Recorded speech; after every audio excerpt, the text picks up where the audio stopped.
ഈശോ മിശിഹായ്ക്ക് സ്തുതിയായിരിക്കട്ടെ. പ്രിയ സഹോദരങ്ങളെ, ചില കാര്യങ്ങൾ ചെയ്യാൻ നമുക്ക് ആഗ്രഹമുണ്ടാവാം, എന്നാൽ അത് പ്രവൃത്തി പദത്തിലെത്തിക്കാൻ നമുക്ക് ധൈര്യമുണ്ടാവണമെന്നില്ല. എന്തോ ഒരു ശക്തി നമ്മെ പിന്നിലേക്ക് വലിക്കുന്നു. പ്രസംഗിക്കാൻ, നൃത്തം ചെയ്യാൻ, നേതൃത്വം നൽകാൻ, ഇങ്ങനെ പല പല കാര്യങ്ങളിലും നാം പിന്നിലേക്ക് നീങ്ങുന്നു. ആത്മവിശ്വാസക്കുറവായിരിക്കാം പലപ്പോഴും ഇതിന് കാരണം. ഇത്തരം സാഹചര്യങ്ങളിൽ നാം വചനം പറഞ്ഞ് ശക്തി പ്രാപിക്കണം.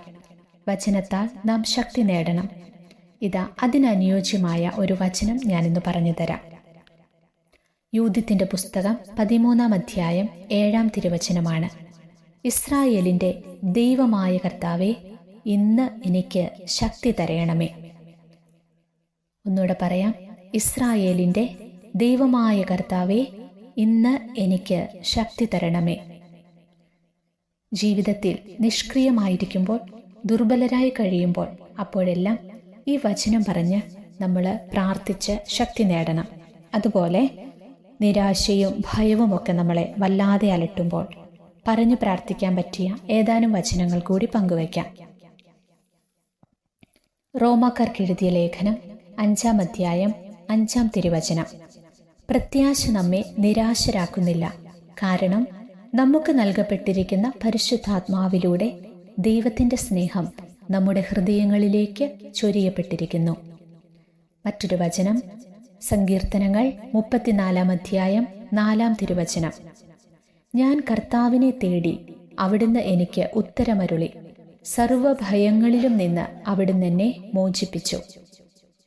സങ്കീർത്തനം 118:6. കർത്താവിന്റെ പക്ഷത്തുണ്ട്, ഞാൻ ഭയപ്പെടുകയില്ല. മനുഷ്യന് എന്നോട് എന്തു ചെയ്യാൻ കഴിയും? ഏശയ്യായുടെ പുസ്തകം 41-ാം അധ്യായം 10-ാം തിരുവചനം. ഭയപ്പെടേണ്ട, ഞാൻ നിന്നോട് കൂടെയുണ്ട്. സംഭ്രമിക്കേണ്ട, ഞാനാണ് നിന്റെ ദൈവം. ഞാൻ നിന്നെ ശക്തിപ്പെടുത്തുകയും സഹായിക്കുകയും ചെയ്യും. ജോഷുവയുടെ പുസ്തകം 1-ാം അധ്യായം 9-ാം തിരുവചനം.